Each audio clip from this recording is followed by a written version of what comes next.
Улаанбаатар хот хэмжээнд өнөөдөр самбат карааны хувьд бол өнөөдөр 276 самбат кара өнөөдөр ашиглагдж байгаа. Үүнээс шалгалтын явцад бол нийт 79 самбат караа, 54 аж ахуйн нэгжийн караанд хамрагдсан.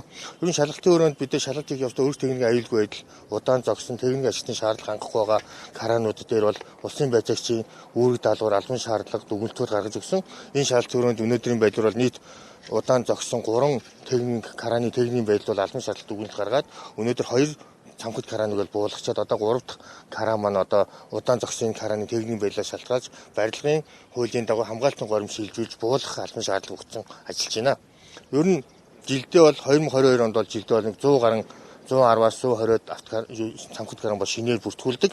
Энэ жилийн хувьд бол 20 самбат караан бол шинээр нэвтэж барилгын ажил бол нэвтэж ашиглах зөвшөөрлөө авчихсан байгаа.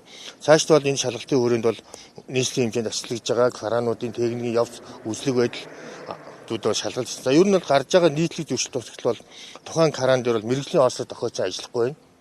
Хоёрдугаар зарим барилгууд дээр бол барилга зөвшөөрөл авагдаагүй байтал караан ажиллаж байгаа зөрчлүүд байгаа. Энэ зөрчлүүдийг холбогдох харьяаллын байцаагч нар шилжүүлэн ажиллаж байна.